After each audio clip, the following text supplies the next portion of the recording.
ma alguses mõtlesin, alguses, kui kogu see teema nagu pihta hakkas, siis ma eeldasin, ma olen ka seda stream'is öelnud, et sõda ei tule, onju, kõik teavad seda või need, kes mind rohkem jälgivad. Et ma olen alati putsi saatnud inimesed, kes ütlevad, et aga kui tuleb sõda, ma olen alati öelnud, et sõda ei tule. Mina sellesse ei uskunud. Nüüd on olukord käes. Enne reedest striimi, kuna see kogu teema pihta hakkas neljapäeval vist või? Et ühesõnaga 24 neljapäev. Aga ma veits uurisin, vaatasin neljapäeva hilisõhtul. Hakkasin mina nagu enam-vähem jälgima, et mis seal nagu päriselt toimub ja mida see nagu üleüldiselt tähendab. Reedeks mul oli mingisugune pilt ees, kui me striimisime, rääkisime juttu. Aga nüüd on nii palju asju vahepeal juhtunud, et ma olen osati oma arvamusi kiis. Pärast, et ma olen aru saanud, et see, mis nagu päriselt toimub, ei ole enam nali ja nüüd võib olukord minna ainult kurjemaks. Ma reaalselt ei oska nagu kuskilt alustada. Kui te nüüd küsite, et mis järgmiseks saab, ma ütlen ausalt, ma ei tea, mida ma... Okei, alustame sellest, et kas keegi nägi ja kas keegi luges Venemaal välja antud uudiste lugu, mis tuli välja, äkki oli 27. kuupäeval Ukraina kohta ja selle kohta, kuidas Venemaa on nüüd üle võtnud Ukraina ja et Venemaa siis sisuliselt tahab terve oma Nõukogude Liidu taastada. Kas keegi on seda lugu näinud? VBL_Dan Subis. Kas keegi saaks mulle saata selle lingi? Ma tean, et see uudiste nagu portaalide kodulehtedelt on eemaldatud. Aga kas kellelgi on olemas mingisugune link sellele, kus on olemas enamus sellest tekstist? See on see Wayback Machine, aga seda ei saagi ingliskeelseks. Translate to English.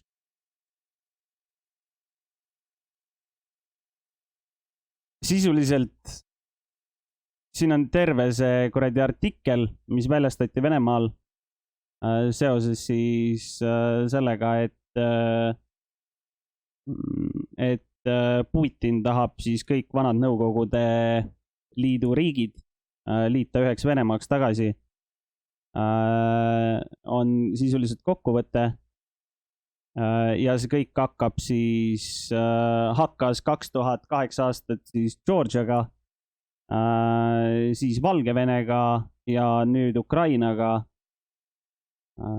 Ja siis sisuliselt ongi see, et nüüd nagu sisuliselt mida eeldati või mida väidetakse, et mida Putin eeldas, nii palju kui mina olen lugenud ja aru sellest saanud, on see, et nii palju kui Venemaa eeldas või Putin eeldas, kes iganes seal tipus on, siis sisuliselt eeldati seda, et Ukraina annab ise alla ja sisuliselt venelased võtavadki nagu nende riigi üle. Mis mulle nagu idee poolest nagu tundub eos täiesti ajuvaba. Expelöö Subis.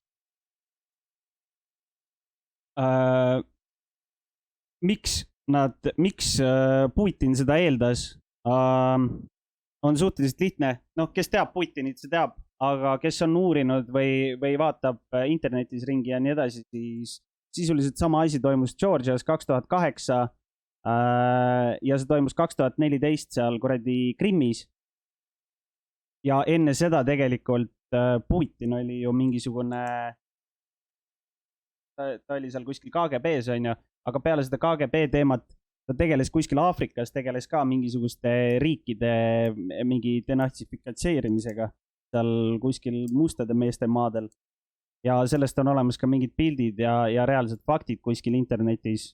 Mul ei ole kahjuks nende linke samamoodi alles. Ehk siis sisuliselt Vene rahvus näebki teda kui mingit vabadusvõitlejat nagu ja inimest või liidrit, kes siis nagu terve Venemaa liidab tagasi selleks, mis ta enne 1991. aastat oli. On terve selle artikli sisu. Nüüd, miks see artikkel väljastati, oli sellepärast, et see oli automaatväljastus Putin või need kõrgemad vennad arvestasid seal sellega, et 2 päevaga nad suudavad enamuse Ukrainast või terve Ukraina enda alla saada ja automaatselt tekitada sinna siis uue valitsuse. Ja Putini põhiteema on see, et ta väidab, et Ukrainas on natsid ja need tuleb nagu sealt maha tõmmata. Mis idee poolest teil võib tunduda veider, aga kui me nüüd läheme aastasse 2014 tagasi, siis faktid on need, et Azov bataljon, mis aastal 2014 seal Ukrainas tegeles, need olidki tegelikult natsid. Ja seal tehtigi mingi väga vittus asju. Aga seda nagu Euroopa meedia väga palju nagu ei näita. Ukrainas tegelikult oli natse 2014. See, kas seal praegu on so-so. Tegelikult ma olen näinud Twitteris pilte, kus hetke need nii-öelda Ukraina, ma ei tea, siis vabadusvõitlejad või kes iganes need seal on.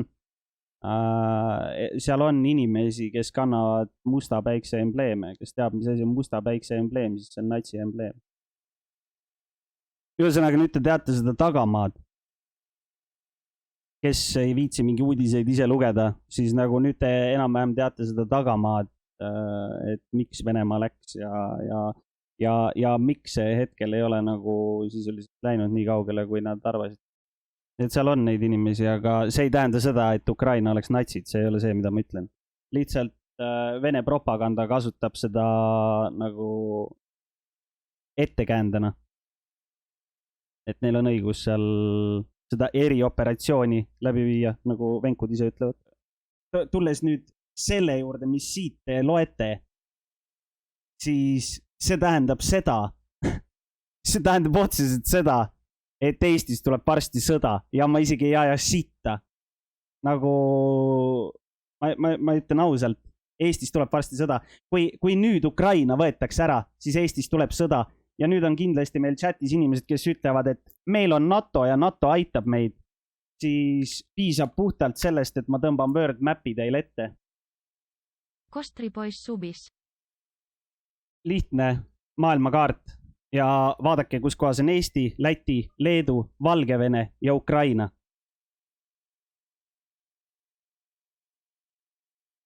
Kui nüüd, miks Venemaa tahab Ukrainat kätte saada enne Eestit, on puhtalt sellepärast, et see annab nende truupidele puhta vabalt liikumise. Valgevenel on Poolaga olnud juba aastast, ma ei teagi, mis aasta see võis. Mis aasta hakkasid need mustlased sealt rätipeade riikidest välja jooksma? Mis aasta see oli? 2010 või? Ei olnud ikka nii vara. Või oli või? Kuna see see põgenike voog pihta hakkas? Okei, kõigil on mingid erinevad andmed. No mis iganes see aasta oli. Sellest aastast saati on Valgevenel olnud Poolaga klatt, sellepärast et poolakad ei lase üle piiri neid rätipäid. Ja sisuliselt, mis seal toimub, te võite vaadata järgi YouTube'ist Vice Newsi. Vice News mingisugune hetk tegi uudise selle kohta, mis toimub Poola ja Valgevene piiril. Seoses nende rätipeade ja põgenikega. Ehk siis Poolal ja Valgevenel on olnud sellest hetkest saati juba kana kitkuda. Nüüd, kui nüüd Venemaa poolt võetakse Ukraina ära, siis see sisuliselt tähendab seda, et neil on ligipääs tervele fucking Mustale merele. Nad saavad siit nad saavad lebolt ligi Läänemerele. Nagu reaalselt, see jätab 3 riiki, Eesti, Läti ja Leedu, lõikab ära tervest maailmast, kui nad saavad Ukraina ka. Kuna hetkel Belarus, ehk siis nagu Valgevene on Ukraina vahel kinni, sisuliselt Valgevenel oleks automaatselt putsis, kui mingi sõda tuleb. Aga kui nad saavad Ukraina ka, siis neil on terve front on siit kinni ja Eestit, Lätit ja Leedut. See kukub kõige suurema hea õnnega. Me kukume nädalaga. Uskuge mind, te ei pea mind uskuma, sest ma ei ole mingisugune poliitik ja ma ei ole mingisugune mingi sõjaanalüütik ja mis iganes asi. Aga reaalselt, kui nad saavad Ukraina kätte, siis kui nad tulevad, võtavad Eesti, Läti ja Leedu ka ära. Nad tulevad, võtavad Eesti, Läti ja Leedu ja mitte keegi ei saa mitte midagi sinna teha. Te ütlete, et NATO kaitseb meid. Sittagi ta kaitseb. Miks sa arvad, et enamus NATO väed on Poolas ja Rumeenias? Nad võivad olla seal Poolas ja Rumeenias, aga nad ei tule surema selleks, et Eestit päästa. Nad ei tule surema selleks. Saad aru, kui sa elad teisel pool maailma, Ameerikas, siis ja sulle öeldakse, sa ei tea, mis koht Eesti ongi ja sulle öeldakse, et mine vabasta Eesti. Kas sa oled, et ahah, selge, ma nüüd olen kuradi oma riigi eest väljas ja ma nüüd vähem vabastan Eesti? Ei ole. Nad ei kaitse meid. See on minu vaade. Ja sisuliselt, mida arvatavasti Venemaa teeb, on see, et ta lükkabki oma piirid kuradi Eesti, Läti, Leedu, Valgevene, Ukraina, kes veel olid Nõukogude Liidu riigid. See näitab sinu taset. Hälvik, saad aru? Ma olen Eesti sõjaaja ohvitser, ma olen esimene vend, kes läheb rindele. Ma lihtsalt räägin tavalistele inimestele praegu seda, et NATO ei tule meil appi. Miks nad peaks tulema? See, et mingi hetkel käib mingisugune kuradi venkude, mingi, ma ei tea, raha põletamine ja see on tore, aga saad aru, et mis praegu toimub, ei ole see, et Venemaa saatis kõik oma väed Ukrainasse. Tahate, ma näitan, kelle venelased saadavad Ukrainasse või? Suomma subis, jou. Venelased ei saada Ukrainasse oma kuradi uhkeid sõdureid, kellel on mingid kuradi uhked relvastused ja uhke varustus. Türa, saad aru, nad saadavad sõtta lapsed. Saad aru, väiksed mingid 20-aastased nagad ja siis te ütlete, et ei, aga seal on ju sõdurid ka. Tahate, ma näitan teile neid sõdureid või? Need on need sõdurid, keda saadetakse siis Vene poole pealt Ukrainasse võitlema. Saad aru, need vennad on mingid kuradi 80-aastased. Need vennad on, need ei ole kellegi sõdurid. Saate aru, et Venemaal on mingi suurem plaan. See ei saa olla, et me lähme Ukrainat ära võtma vendadega, kellel on kulp peas ja mingi must dressipusa. Fuck off, ausalt. Nagu reaalselt, ma ei taha teha mingit propagandat, et Eestisse tuleb sõda. Ma reaalselt ei taha, aga ma tahan seda, et te nagu arvestaksite sellega, et reaalselt terve maailm on putsis praegu. Nagu reaalselt terve maailm on putsis ja see ei ole nali. Need on vennad, kes võeti kuradi, ma ei teagi, kus nad kinni võeti. Venelased, kes andsid alla. No ma ei tea, kus see oli. Ma tõesti ei tea. Aga väidetavalt need on venkud, kes andsid alla. Ja need ei ole Vene sõdurid, kellega sa lähed sõtta. Saad aru? Need on sisuliselt geimerite mõistes, need on mingid lambi NPC-d. Saad aru, et Venemaa hoiab oma õigeid sõdureid kinni praegu.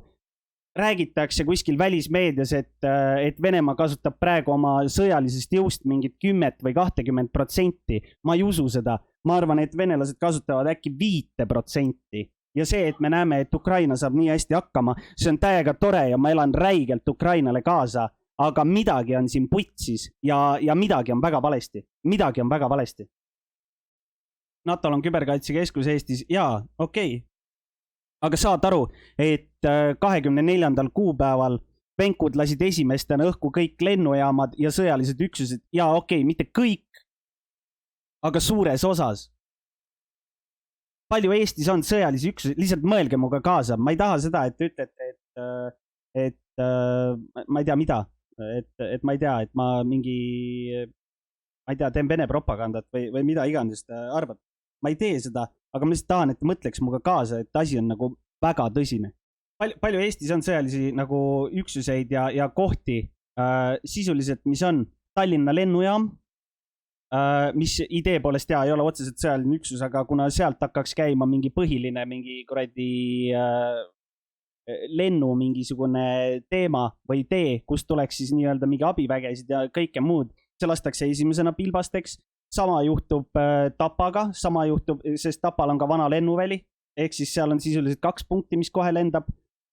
Siis on kuradi see Jõhvi või Viru sats, siis on Võru sats ja sisuliselt ongi kõik. Ja pluss veel Ämari. Nagu reaalselt neid sihtmärke on nii fucking vähe. Neid sihtmärke on nii fucking vähe lihtsalt.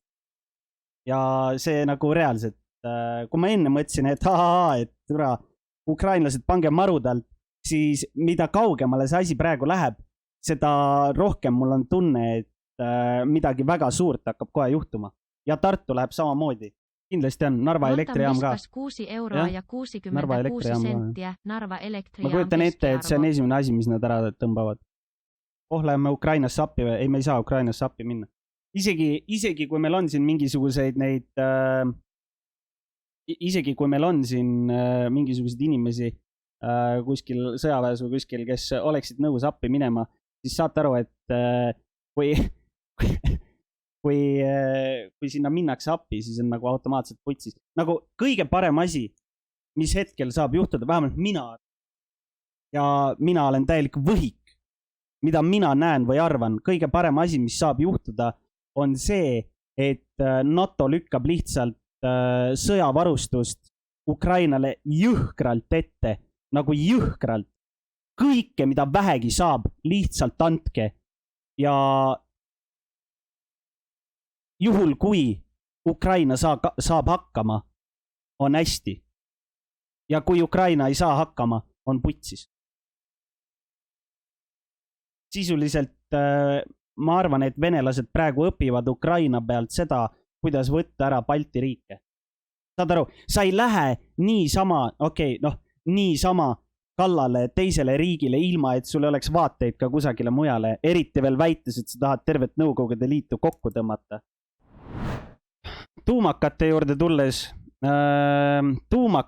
tulles, ma ütlen nii palju, et jälle, mina arvan, ma ei ole mingisugune, ma olen võhik, aga mina arvan, et tuumapomme ei kasutata Ukraina vastu ega ka Balti riikide vastu. Mis on reaalne oht, kuhu võib olla tuumakaid kasutatakse, on siis, kui NATO sekkub Ukrainasse või Balti riikidesse peale Ukrainat, siis neid tuumakaid kasutatakse ülejäänud NATO riikide peal. Tõmbab tagasi või mis tal on teha, ta kasutatakse taktikalisi tuumarelvi lennuväebaaside vastu Poolas. Ma räägin külmalt sõjaväelasena nii nagu ma seda näen, et mis reaalsed võimalused Venemaal oleks. Ütleb seda sama, mida mina eile rääkisin. See on minu arvamus. Miks? On sellepärast, et saate aru, terve Vene, kuidas ma ütlen, terve Vene sisuliselt see poliitika või nii-öelda nägemus sellest, et nad võtavad tagasi Nõukogude Liitu kuuluvad nii-öelda väikeriigid siis. Nad tahavad, et nendes riikides jääks alles nii-öelda, ma ei tea, asutused nagu mingid suurasutused, nagu mingid suurlinnad. Ja see, mis Karkovis toimub, on putsis, aga Karkov ei ole pealinn. Ja Karkov asub Venemaast piirist äkki oli mingi 40 kilti või 20 kilti. Ehk siis nad võiks juba vabalt seda tuumakat kasutada. Ükskõik, kui suureks see sõda seal Ukrainas läheb või Eestis, siis meie pealt nad neid ei kasuta. Nad ei hakka raiskama. Küll aga oht on see, et kui NATO või keegi sekkub kas Balti riikide teemasse või Ukraina teemasse, siis nad pigem kasutavad seda kas Poola, Saksamaa või mõne teise riigi peal. Kui nagu reaalselt see jõuab nii kaugele. Ja Venemaa hävitab Ukrainas sitaks igal pool maju, väike külasid pommitatakse, Karkov on mingi puru lastud. Ja, see on true. Aga saate aru, et Vene väed on ka Kiievi kõrval. Nad on Kiievist mingisuguse 10 kilomeetri kaugusel või 5 kilomeetri kaugusel. Ja seal nad seda ju ei kasuta. Nad on arvestanud sellega ja sõjatööstus käib edasi, aga saad aru, et neil on enamus asjad on selleks valmis ja see, et mingisugune riik nussib neid, see on tore, aga saate aru, et tal on kõrvalt terve suur Hiina, kes kardab mingeid sanktsioone ja see on true, nad kardavadki, sest neil on mingid asjad peal ja nii edasi, aga saad aru, kui sõda käib, siis mis sa arvad, et Hiina on mingi, tõstab käe püsti, ütleb, et kuulge, et tervist EU, NATO ja Ameerika, et siuke teema, et venelased just küsisid meilt abi, et me ei anna, on ju, saad aru, et neid asju tehakse laua alt. Hiina on erapooletu, Hiina ei aita Venemaad elu sees. Väga vale väide. Mitte nüüd USA laevastikust, aga nendest kuradi kandjatest on Hiina ja Taiwani vahel.